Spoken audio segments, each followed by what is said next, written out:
With local elections coming up in May, you're going to have all the political parties knocking on your door and interrupting your dinner. And sure, Fianna Fáil and Fine Gael will promise you the sun, the moon and the stars when they knock on your door. And then once they get in, they get on the gravy train, they break all their promises, and they get back to the job of breaking the backs of working class people for their mates the vulture funds. So it's easy to see why a lot of working class people don't vote. It's easy to be cynical, but we have to start voting if we want to get these scumbags off our backs.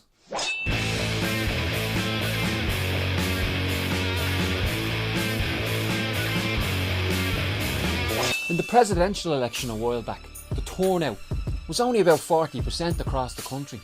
And why? Because nobody was really that impressed with any of the candidates. In the last general election, turnout was about 60%, which might seem alright until you start to break it down by area. In some of the poorest parts of the country, constituencies like Dublin Central, the turnout is only 50%. Half of people eligible to vote don't bother voting. And it's even more shocking when you break it down by box. So for example, in one box in the inner city, only 22% of people who could vote voted, which means almost 80% didn't go out and vote. Whereas if you go to areas like Howth or parts of Dublin 4 and look at those boxes, 80% of people vote. So the middle class small business people, right up to the ruling class people who live in mansions in places like Killiney Hill, those people get out and vote. And they vote for parties who protect their interests. There's a few explanations for why working class people don't vote. I mean, the liberals and the intellectuals will tell you it's because we're stupid. But actually it's not. It's because we've got sense. It's because we sense that this political system represents the rich, represents the developers, the vulture funds and the landlords. And it doesn't represent us. Our areas are run down. When the banks were bailed out, it was working class people that bore the brunt of the cost of it. And we see the consequences everywhere, from the housing crisis to mental health in crisis. So there's a certain wisdom amongst working class people, because they've sensed that this political system is rotten, and they've sensed that it doesn't represent us.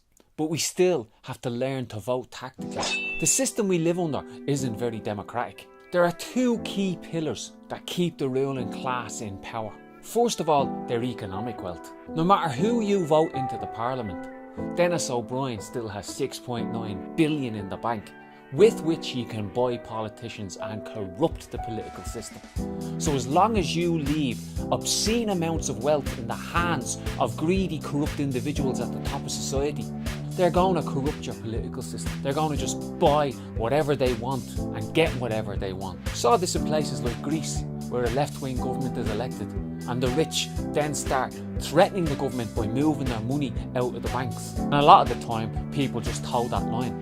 But the other key pillar of ruling class power is the state itself. They try and say that the state is neutral because you can elect people. But actually, a lot of the key positions in our state aren't electable. What about the bodies of armed men that are the last line of defence for the ruling class if we go after their property and their wealth? The army generals are drawn from the same ruling class as Denis O'Brien and go to the same kind of schools. You don't elect them. The police chiefs, who over the last few years have been mired in corruption scandal after corruption scandal, nobody gets to vote for them, and they're tied in to the political establishment and part of the same golden circle. The top civil servants remain in place no matter what government comes in and out, and those people are loyal to the class they come from too. The Constitution that was written by Eamon de Valera and Archbishop McQuaid defends the wealth of the rich, defends property. It's written into the Constitution.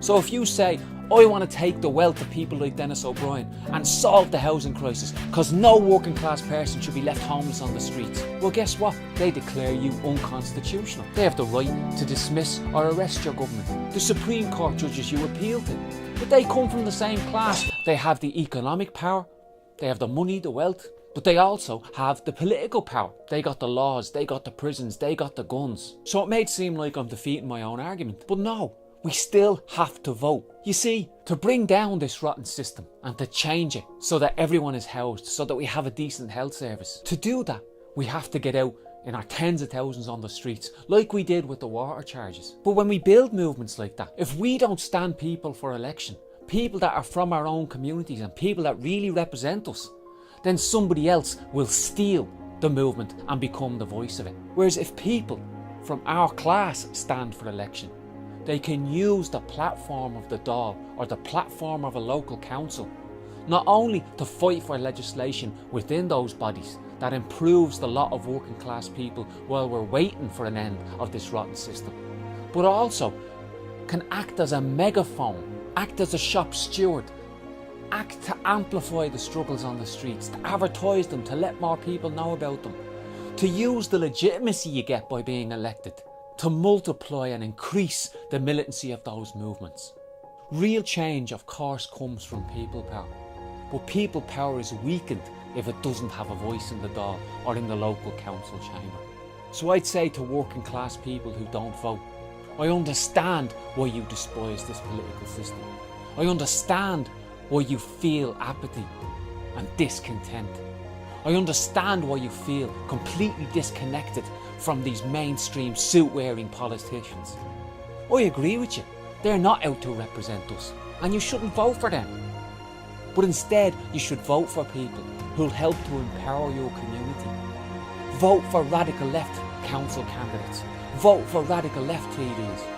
Vote for people who will encourage us to get out on the streets and fight and fight and fight until this rotten system is done for.